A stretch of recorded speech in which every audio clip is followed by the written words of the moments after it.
Subscribe now and press the bell icon. Never miss an update. चलिए आज हम आप लोगों का P4 लेकर P5 है ना, कल P4 बता दिया गया था। चलिए तो अपने अपने कॉपी को निकाल लीजिए और लिख लीजिए सामाजिक विज्ञान क्लास 9 P5। ठीक है, P5 है आप लोग का मात्र, और 5 दिन चलेगा। इसके बाद आप लोगों को हिंदी बताया जाएगा, हिंदी को तैयारी करा दिया जाएगा। वो भी हम लोग P10 लेके चलेंगे, P10 पार्ट 10 तक लेकर हम लोग चलेंगे। चलिए पहले हम लोग कंप्लीट कर लेते हैं P5। पहला क्वेश्चन आपका है, सेंट पीटर्सबर्ग का नया नाम क्या था? ऑप्शन नंबर ए, क्वेश्चन है सेंट पीटर्सबर्ग का नया नाम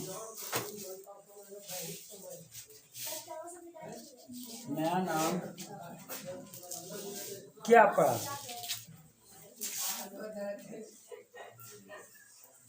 सेंट पीटर्सबर्ग का नया नाम क्या पड़ा?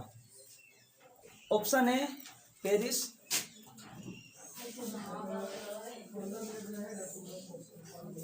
बी मॉस्को,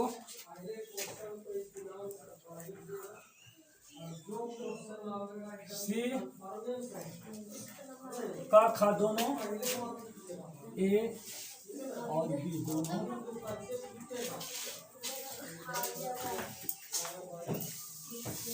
और बी।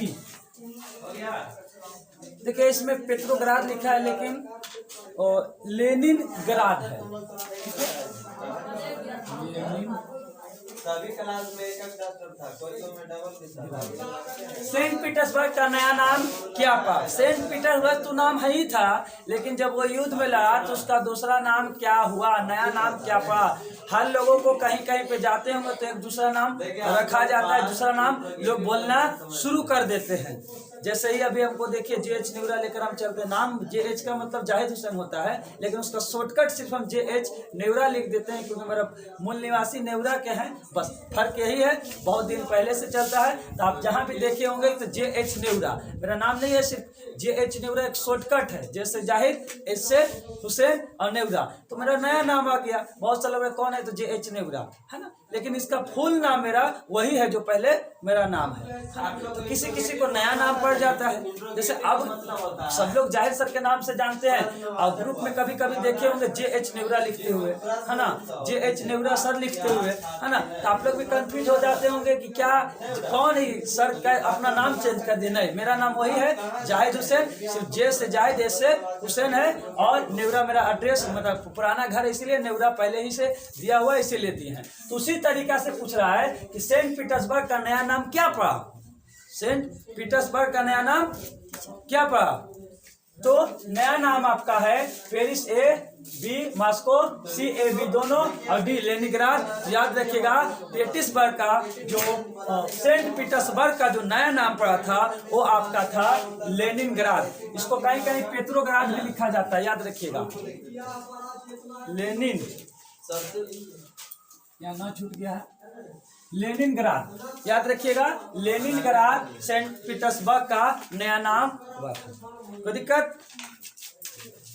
दूसरा क्वेश्चन, 1917 में जारशाही, 1917 में हेड के बाद आप लोग को जारशाही के बाद के पतन की घटना को क्या कहते हैं? जारशाही पतन को घटना, पतन के घटना को क्या कहते हैं? क्या कह रहा है? 1917 में जो जारशाही पतन का जो घटना हुआ था वो घटना को क्या कहते हैं? ऑप्शन ए फरवरी क्रांति, फरवरी क्रांति, बी मार्च क्रांति, क्रांति, देखिए नेगेटिव सी यानी नकारात्मक अगस्त बनाने के क्रांति, और डी अक्टूबर क्रांति। इसमें आपको सबसे अक्टूबर पहले हेल्पिंग वर्ब लिखना पड़ेगा है, इसके बाद सब्जेक्ट लिख दीजिए। क्या कह रहा है कि 1917 में जो जायशाही पतन की घटना हुआ था, वो घटना को कौन सा क्रांति के नाम से जानते हैं? फरवरी क्रांति के नाम से जानते हैं, मार्च क्रांति के नाम से जानते हैं, अगस्त क्रांति के नाम से जानते हैं, या अक्टूबर क्रांति के नाम से जानते हैं। तो याद रखिएगा कि 1917 में जो जायशाही का पतन का घटना हुआ था, वो अक्टूबर क्रांति के नाम से जाना जाता है। कौन सा क्रांति के नाम से जाना जाता है? अक्टूबर क्रांति के नाम से जाना जाता है। कोई दिक्कत किसी को? नेक्स्ट अगला क्वेश्चन।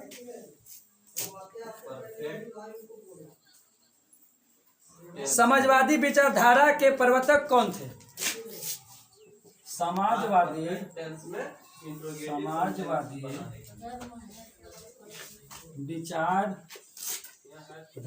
का प्रवर्तक कौन थे? समाजवादी विचारधारा का प्रवर्तक कौन थे? चलिए, option number A Robert Owen, Robert Owen, B Louis block,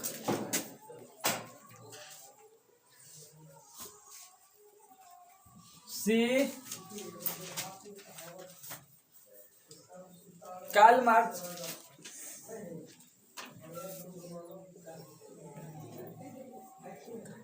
और डी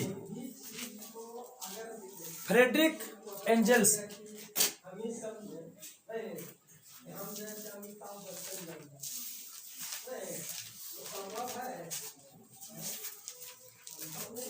देखिए क्वेश्चन क्या है कि समाजवादी विचारधारा का प्रवर्तक कौन था? Robert Owen, Louis Blanc, Karl Marx या आपका फ्रेडरिक एंजल्स। तो याद रखेंगे, अगर आपसे क्वेश्चन पूछ दिया जाए कि समाजवादी विचारधारा का प्रवर्तक कौन था, वो क्या था? Karl Marx. याद रखिएगा, कार्ल मार्क्स समाजवादी विचारधारा का प्रवर्तक था।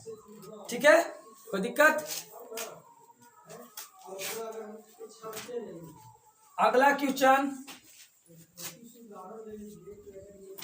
भारत के कुल भूभाग का क्षेत्रफल कितना है? भारत का कुल भूभाग का क्षेत्रफल कितना है? भारत का कुल भूभाग का क्षेत्रफल कितना है? चलिए हम ऑप्शन देते हैं आपको। ऑप्शन ए 38.2 बनाने के लिए दे देते हैं, 38.2 लाख वर्ग किलोमीटर। समझा देते हैं क्या होगा, किस तरह से बनेगा। जैसे यहाँ पे लिख लीजिए, जैसे इसके बी 32.8 लाख वर्ग किलोमीटर। क्या तुम दिल्ली गए थे? सी 328 लाख वर्ग किलोमीटर।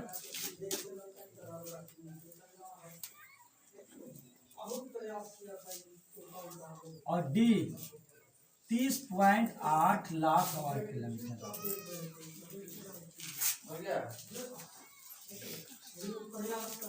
देखिए, भारत का कुल भूभाग क्षेत्रफल कितना प्रतिशत है? भारत का जितना जो टोटल क्षेत्रफल है, भूभाग जमीन जितना जो पृथ्वी है भारत का, वो कितना है? कितना क्षेत्रफल है? ए 38.2 लाख वर्ग किलोमीटर है, 32.8 लाख किलोमीटर है, या 328 लाख वर्ग किलोमीटर है, या 30.8 लाख वर्ग किलोमीटर है। तो याद रखेंगे कि अगर इस तरीके से क्वेश्चन आएगा तो भारत का कुल क्षेत्रफल 32.8 लाख वर्ग किलोमीटर है। कितना है? 32.8 लाख वर्ग किलोमीटर भारत का कुल क्षेत्रफल है। पांचवा क्वेश्चन, भारत का सबसे पूर्वी देशांतर कौन सा है? भारत का पूर्वी क्या लड़कियां सबसे पूर्वी देशांतर कौन सा है? गाना नहीं गाई थी। पूर्वी देशांतर कौन सा है? क्या कह रहा है कि भारत का सबसे पूर्वी देशांतर कौन सा है? भारत का सबसे पूर्व में जो देशांतर है वो कौन सा है? ऑप्शन ए मेरे जाने के पहले ऑप्शन ए 97.25 पूर्व, बी 77.6 पूर्व, क्या मेरे जाने सी के पहले वह खाना खा चुका था? 68.7 पूर्व,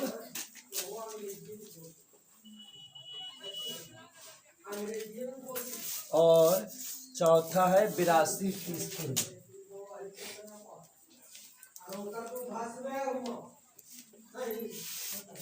क्या कह रहे हैं क्वेश्चन? भारत का सबसे पूर्वी देशांतर कौन सा है ना? 97.25 पूर्व, बी 77.6 पूर्व, सी 68.7 पूर्व और डी 82.30 पूर्व। तो याद रखिएगा भारत का सबसे पूर्वी देशांतर है वो है आपका 97.25 पूर्व है।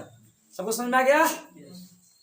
इधर ध्यान दीजिएगा। सबसे है सेंट पीटर्सबर्ग का नया नाम क्या है? तो सेंट पीटर्सबर्ग का नया नाम आप याद रखेंगे कि लेनिनग्राड। क्या है? लेनिनग्राड। ठीक है। दूसरा 1917 में राजशाही पतन का घटना को क्या कहते हैं? तो अगर क्वेश्चन आ जाएगा आपको एग्जाम में कि 1917 में जो राजशाही जो घटना हुआ था वो घटना को किस नाम से जानते हैं? दूसरा तो याद रखेंगे अक्टूबर क्रांति के नाम से जाना जाता है। तीसरा क्वेश्चन है समाजवादी विचारधारा का प्रवर्तक कौन था? तो समाजवादी धारा का विचारधारा का जो प्रवर्तक था वो कार्ल मार्क्स था। वो समाजवादी विचारधारा का प्रवर्तक था, समाजवादी विचारधारा को लेकर चल रहे थे और वो कार्ल मार्क्स थे। अगला क्वेश्चन है भारत का कुल भूभाग कितना क्षेत्रफल है? तो भारत का कुल भूभाग आपका 32.8 लाख वर्ग किलोमीटर क्षेत्रफल आपका है। पांचवा क्वेश्चन है भारत का सबसे पूर्वी देशांतर कौन सा है? तो सबसे पूर्वी देशांतर आप याद रखेंगे 97.25 पूर्व है। तो ये सभी आपको 5 क्वेश्चन हो गया और 5 क्वेश्चन आप लोगों को बताया गया और इस पांचों क्वेश्चन को समझना है और समझकर बनाने का प्रयास करना है। जिसको समझ में नहीं आता है वो पूछ सकते हैं। आप लोग याद रखेंगे P10 जिस दिन खत्म होगा P11 इसी वीडियो के माध्यम से आप लोगों का एग्जाम लिया जाएगा। ठीक है। 12 से मौखिक एग्जाम होगा P11 दिन। P10 जिस दिन खत्म होगा P11 जो आएगा आपका उसमें क्वेश्चन मौखिक पूछा जाएगा सारे लोगों से। इसके बाद फिर एक बार हम जिस तरीका से OMR शीट पे एग्जाम होता है आपका उसी तरीका से आप लोगों का एग्जाम OMR शीट पर यहाँ लिया जाएगा। सेम जिस तरीका से आपका बोर्ड एग्जाम होता है उसी तरीका से एग्जाम यहाँ पर OMR शीट अलग, क्वेश्चन अलग और जिस तरीका से OMR शीट पे आपको ऑप्शन के साथ मिलेगा उसमें भरना है उसी तरीका से आप लोग को मिलेगा। तो आज की क्लास बस इतना है।